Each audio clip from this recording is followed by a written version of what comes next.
What's happening, everybody? Welcome back. This is Forgo, and today we're going to talk about unlocking your Ultimas. We're going to talk about what Ultimas are, what they can do for your characters, what characters you should actually be prioritizing, at least concerning the meta. And before we get into this video, I just wanted to make it clear that you play with whatever character you enjoy playing with. You unlock the Ultimas for the characters that you want to unlock Ultimas for. PGR is a game all about having fun, right? Just like any game, right? Play with your favorite characters, unlock your Ultimas on your favorite characters first if you want to. But you should know that whatever character you unlock an Ultima for, it should be your main DPS character, the character that you're going to have in the fight most of the time. So whenever you're jumping in Warzone and you're facing that, if you're keeping a certain character in there for the majority of the time, or you just have them in there all the time, that is the character that you should unlock the Ultima for. The character that you're using as your main damage dealer in Pain Cage, the same thing. Those are the characters that you really want to unlock the Ultimas for in the first place, and then move on to the secondary characters like your supports and what have you, unless you're using your support as a main DPS or you're using your tank as a main DPS character. So what are Ultimas? Well, if we click on Karenina here and we click on Train, click on Skill, an Ultima is what is unlocked whenever you do a few things for a character. So what do you got to do to unlock an Ultima? Well, this is the criteria for unlocking your Ultimas, right? Whenever you unlock an Ultima, you get 3 single orbs at the start of the fight. This makes a huge difference for your characters, because usually you start off the fight with 4 orbs. And that's only enough usually for one skill. A lot of times with a lot of characters, not all, everybody's a little bit different, but with a lot of characters, it's like a 3 ping of whatever, and then maybe another color of one other ping, and so on, right? But it's different for each character, right? But generally, that's kind of the rule of thumb, right? You're going to do a 3 ping into a 1 ping, or 3 ping, whatever, right? The more orbs you have, the more skills you're going to have available to your character, right? That means the more DPS you're going to do at a faster rate. So to unlock an Ultima, they give you the criteria right here. First thing is you have to have the construct at level 80. So in order to have your constructs at level 80, or for them to be available to get to level 80, you got to have your account at level 80. So that's the first thing. The next thing is they have a BP requirement of 5,500 for each character. Now, for any character, this isn't really that difficult. Whenever you take a character up, like if they're A rank, you take them up to S rank, their BP is going to increase. When you increase their skills, when you increase their passives, their BP goes up. When you put memories on them and you put overclocking on the memories, you do resonance on the memories, that's going to add a lot of BP as well. And speaking of resonance, this is where it's kind of a bummer.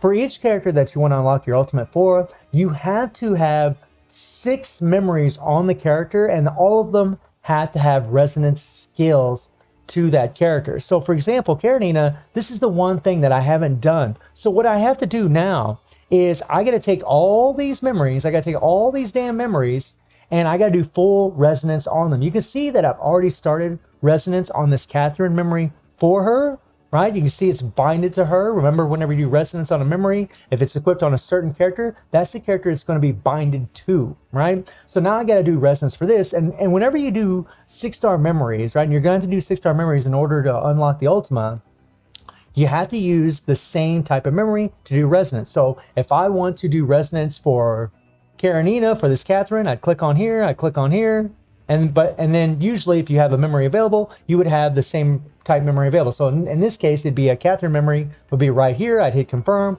and then I could do resonance for her. And you got to do that all 6 of these before you unlock it. So level 80, 5,500 BP, and all 6 of your memories have to be fully resonated, which is a lot. It's a lot of investment, and that's why it's important to prioritize your characters. And you guys can see the BP that I already got. My Karenina is at double S. This is an A rank character. She's a double S. She's just got a 4-star weapon. If you had a 5-star, 6-star, she'd have even more BP, right? So I could add a lot more BP than what she already has. Now, who should you prioritize as far as your resonance? Well, it should be your meta characters, the characters that you're going to use as your main DPS characters. So if we run down the list here, Alpha is an absolute. She should be one of the first characters, if you have her, to try to take to level 80. You try to unlock her orbs, because for Alpha, it makes a huge difference.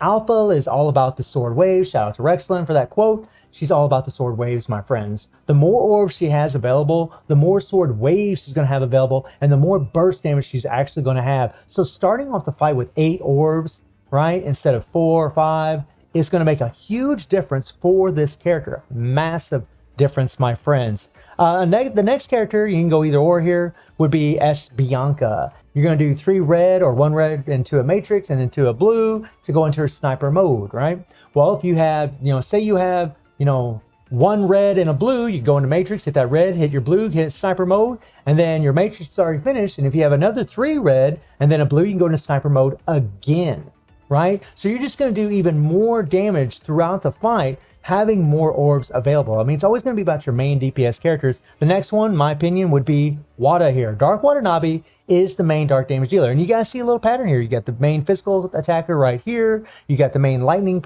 based character here. Then you have the main dark damage dealing character here. These are the first 3 that I would absolutely unlock the Ultimas for. There's an argument for Dark Watanabe not to do it because Luna's going to be coming in the game in around 6 months or so in global. But, I mean, it's really up to you. Personally, I think he's worth unlocking, period, because he's such a strong character. He's pretty much an S rank character trapped into A rank, right? That's pretty much what he is. He's an absolute monster. And then when it comes to after that, it really depends on the characters that you're going to play with. Now, in my personal opinion, because of her viability in the game, it is Karenina. That would be the next one that I would absolutely go for because Karenina's QTE is absolutely insane. Plus, she's an excellent sub DPS character for Warzone. She is so good. And actually, when she's leveled up, she can actually do really well in Pain Cage also. But she's so good. And again, having all those extra orbs are going to make the difference, right? She is going to be massive, not only for your physical damage dealing team, but she's going to be insane for your fire damage dealing team. She's going to be insane for your dark damage dealing team. She's on all of those teams for your Warzone and for your lightning based teams. She's just pretty much everywhere. The girl gets used constantly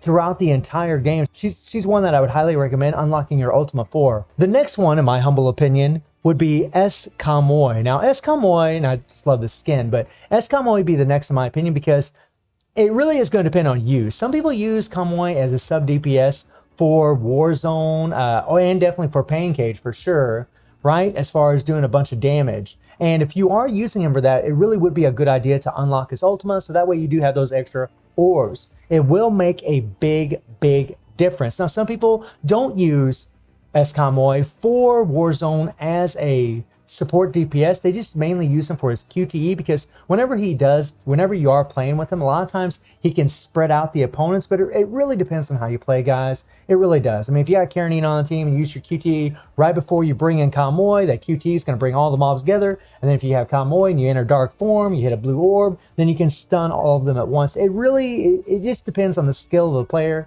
and how you play them, on how well you can actually do. But I do think S. Kamoy is one of those characters, and this is a character, by the way, that's going to be relevant till the end. Even in the CN version of the game, this guy is still relevant. He is still the #1 tank support for the dark damage dealing team. It is him, Avera, and Luna at the final in-game content of the dark characters, at least as far as I know right now. So he would be my last and final choice. And after that, it really just depends on all of you on who you would really want to unlock an Ultima for. I mean, obviously, if you don't have Alpha, then Lee is another one that you're definitely going to want to unlock your Ultima for because he's going to be your main physical damage dealing character if you're not using Alpha. Karenina for your fire team. She's another one that's going to be really good for your fire damage dealing team. She's the main attacker. So she would be another character that I would fully unlock the Ultima for. I mean, obviously your main damage dealing characters are the ones that you unlock. Maybe I just didn't bring up Karenina and Lee because I don't have them currently in the game. Although I would absolutely love to have Karenina, man. Total fan of this character. I love her to death. But I'll go into a mini rant if I start talking about this because I really love Karenina and I really do want to play with her. I'm so tempted just to use my S rank selector on this character because I haven't even used it yet at this point in the game. But as far as all your other characters, it's really up to you guys. Whatever characters you're using as your main DPS, and your main DPS should be your first characters that you unlock your Ultima for, and then your sub DPS, the characters that you use as your secondary DPS, should be the second on that list. And then after that, you can start working on like certain tanks and supports and what have you in the game. I mean, if you don't have A. Lee and you don't have Alpha, then Bianca would be your 100% physical damage dealer. So I would try to unlock her Ultima, right? It just depends on who your main DPS character is. But if you have the characters available to you that I mentioned, those were the ones that I would absolutely unlock their Ultimate for first. I mean, S. Bianca, Alpha, Dark Watanabe. I mean, those are going to be the main three. Karenina for your fire team. Karenina is going to be an absolute god to have hers unlocked, especially if you use her as a sub DPS. As Kamui, again, he's just relevant all the way till the end of the game. So hopefully this will shed some light on the characters that you should unlock your Ultimas for. And as always, guys, whatever characters you enjoy playing with, whatever characters are your favorite characters, by all means, unlock their Ultimas. By all means, play with those characters and have fun with those characters, because that's what it's all about at the end of the day. We just want to have fun with our favorite characters. I was just giving you a list kind of from a meta standpoint, but if you choose to play with other characters and unlock Ultimas for other characters, by all means, go for it, my friends. So hopefully this will help somebody out there as far as deciding which characters you should unlock Ultimas on first. And I do stream on Twitch at 9 p.m. GMT +7 time. The link is in the description below, and I hope you enjoyed the video. Thank you for watching. Y'all take care and have a good one. See ya.